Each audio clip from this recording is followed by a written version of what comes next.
Welcome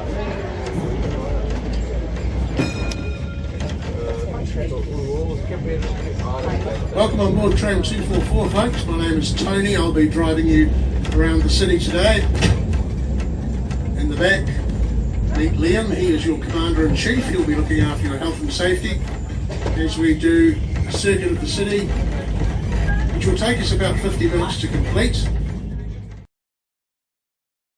Of the kowhai tree, yellow. The word kowhai actually means yellow in Te Reo Māori. And the waxeye, which is a much loved bird here in New Zealand, even though it's originated in Australia, known as the silver eye in Australia. It flew across the Tasman Sea back in the 1830s. Feature of Christchurch, along with the cathedral. The Avon River runs through the city for about 25 kilometres. It starts out at Avonhead, a suburb to the west, fed by an artesian spring, and runs all the way through Christchurch City out to the Pacific Ocean at Sumner. The river was named the Avon by a couple of Scotsmen who came out here in 1843. They were the very first Europeans. Established a farm at Rickerton, west of Christchurch. Lots of people think the Avon was named after Stratford.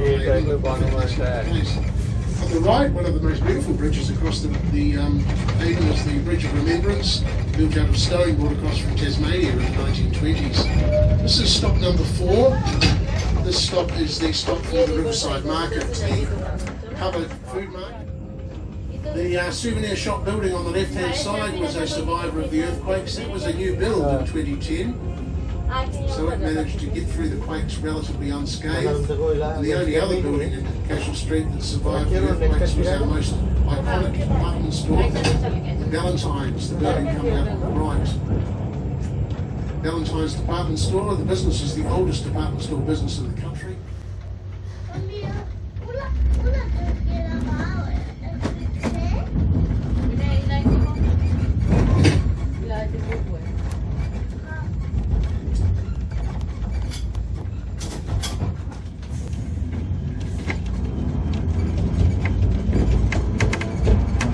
Very popular bar on the ground floor of the old government buildings called OGB.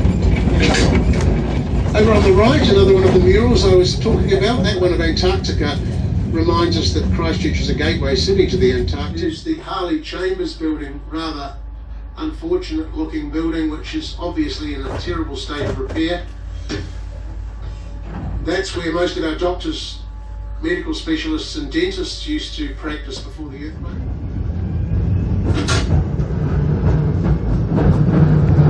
Now we're heading up Worcester Boulevard towards the Art Gallery, coming up on our right hand side, the Christchurch Art Gallery, Te Puna Urwaiwhetu.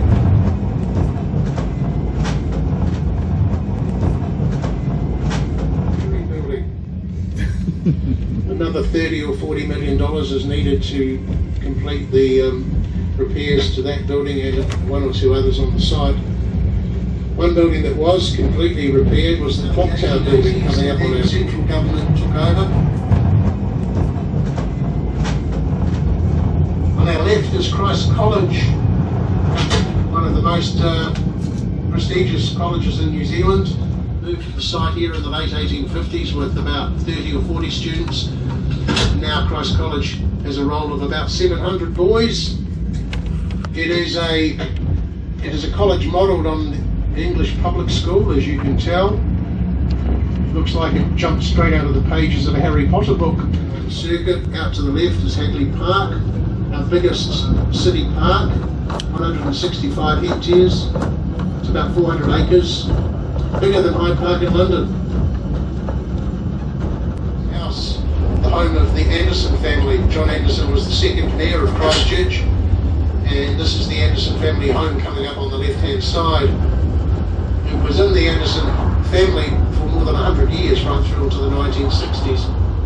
And you can still see a cobbled walkway leading down to the river's edge on the left there. That's where the settlers used to water their horses.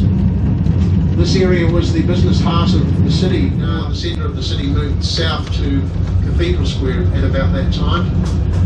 A couple of years later, Queen Victoria, the statue was erected just to the left here, you see. The only public statue in Christchurch at the moment, and the only public statue in Christchurch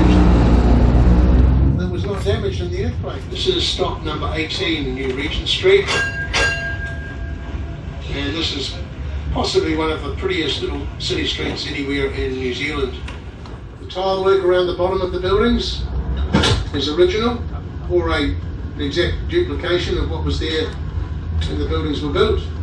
And this is a very popular little street during the day, on a sunny day in particular, and also in the evenings. There's lots of restaurants and bars in New Regent Street that attract lots of people.